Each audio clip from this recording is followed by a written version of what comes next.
গুঞ্জন নয়, গুঞ্জন এবার সত্যিকারে অপুকেই ঘরে তুলছেন ঢালিউড সুপারস্টার সাকিব খান। দেশে ফিরেই সুখবর হচ্ছে, আবারও মা হতে চলেছে অপু বিশ্বাস। আমি 3 মাসে বুঝতে পারলাম, 3 মান্থ একটু বেশি হয়ে গেছে যে আমি কনসেপ্ট করেছি। এবার অপু বিশ্বাস একটি লাইভে এসে নিজে জানালেন মা হওয়ার জার্নিটা। তবে এবার নতুন সন্তানের বিষয়টা জানাচ্ছে নাকি আব্রাহাম খান জয়ের বিষয়টা জানাচ্ছে, অবশ্যই ভিডিওটি দেখলে বুঝতে পারবেন নতুন করে আবার কেনই বা মা হতে চলেছেন ঢালিউড কুইন।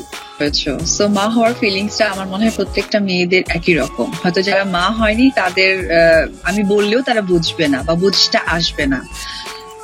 একটা আলাদা রকম ফিল হতো, মানে আমি যে কনসেপ্ট করেছি, একটু ক্ষুধা লাগা বেশি বা একটু মাঝে মাঝে শাওয়ার টাওয়ার করলে একা একা যদি পেটের স্কিনে দেখা যেত, মনে হতো কি যেন একটা নড়ছে, এক্সট্রা একটা হার্টবিট করছে। গুঞ্জন যেন এবার পাকাপোক্ত করে সাকিবের ঘরের বউ হয়ে উঠে পড়েছেন অপু বিশ্বাস। ক্যারিয়ারের 24টি বছর পর পার করেছেন সাকিব খান। ঢালিউড চলচ্চিত্রের টানা 2 যুগের রাজত্বকারী নায়কের রেকর্ড গড়েছেন ঢালিউড সুপারস্টার। তবে তার সে ক্যারিয়ারের পেছনে অবদান রয়েছে অবশ্যই অপু বিশ্বাসের, যে কারণে এবার অপুর প্রতি কৃতজ্ঞতা জানিয়েছেন এবং ধুমধাম করে ঘরে তুলে নিয়েছেন ঢালিউড কুইনকে।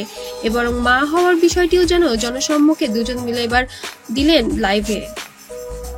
তার ভালো করলে আমার সন্তানের ভালো হবে, আর সন্তানের ভালো হবে মানে আমি যেহেতু একজন মা হচ্ছি, এটা আমারও সাথে সাথে ভালো হবে। আর দ্বারা আমার সন্তানের ভালো হোক, এভরিথিং সবকিছু সুন্দর থাকুক, এটাই আমার মূল লক্ষ্য ছিল।